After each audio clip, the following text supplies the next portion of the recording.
चलिए अब हम लोग देखते हैं क्वेश्चन नंबर 7। क्वेश्चन नंबर 7 बोलता है बच्चा, how many terms are there in the AP 6, 10, 14, 18 और डॉट डॉट डॉट, बहुत सारे टर्म्स हैं बच्चा, और इसका जो लास्ट टर्म है वो कितना है 174। बोला कि इस ये जो एपी सीरीज दिया गया है, ये जो सीरीज दिया गया है उसमें टोटल नंबर ऑफ टर्म कितना है। तो अगर हम देखें कि वो सीरीज क्या है, बच्चा बोला 6 है, 10 है, 14 है, 18 है, और इस तरीके से बढ़ते बढ़ते जो लास्ट टर्म है वो कितना है 174 है। तो बोला कि इस एपी सीरीज में टोटल कितने टर्म्स हैं आप ये बताना है। तो अगर हम ये पता लगा लें, देखिए अगर इस एपी का पूछा जाए फर्स्ट टर्म क्या है तो बोलेंगे फर्स्ट टर्म क्या है 6 है, पहला टर्म है। अच्छा, इस एपी का लास्ट टर्म क्या है 174 है।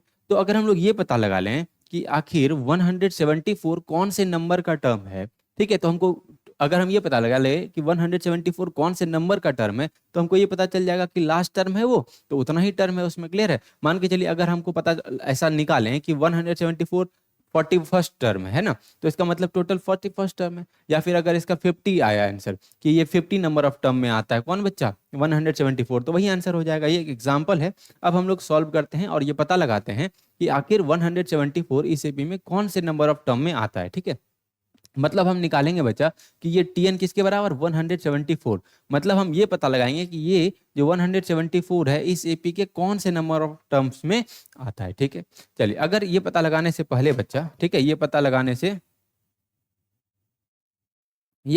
से पहले हम क्या करते हैं इस एपी का फर्स्ट टर्म और कॉमन डिफरेंस निकालते हैं। क्लियर है। क्या निकालते हैं फर्स्ट टर्म और कॉमन डिफरेंस। अगर हम देखें फर्स्ट टर्म क्या है इस एपी का 6 और कॉमन डिफरेंस क्या होगा बच्चा A2 माइनस A1। ठीक है, A2 माइनस A1, A2 का वैल्यू क्या बच्चा 10 माइनस A1 का वैल्यू क्या बच्चा 6।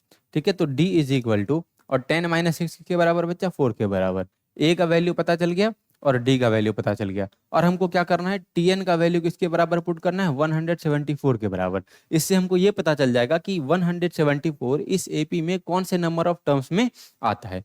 TN का फॉर्मूला पुट कीजिए बच्चा, क्या होगा A plus N minus 1 into D, और ये किसके बराबर होगा 174 के बराबर होगा।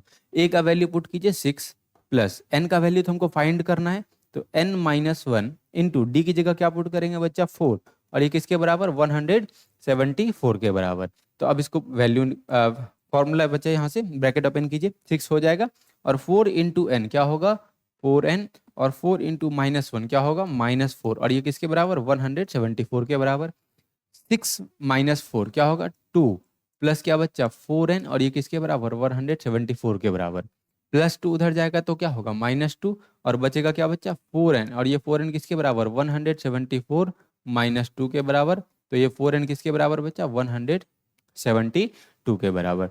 तो n का वैल्यू क्या होगा 172 अपॉन क्या बच्चा 4, कैंसिल कीजिए, 4 3 जा 12, और सॉरी 4 4 जा 16, बच्चा यहाँ 4 टाइम्स में कटेगा है ना, 4 4 जा 16 और 4 3 जा 12, यानी कि n का वैल्यू क्या आया बच्चा 43। मतलब हमको ये पता चला कि ये जो 174 है ये इस एपी के कौन सा नंबर ऑफ टर्म में आता है बच्चा, ये 43rd टर्म है। इसका मतलब ये लास्ट टर्म है, तो हम बोलेंगे कि hence there are 43 terms in the given AP. ठीक है बच्चा।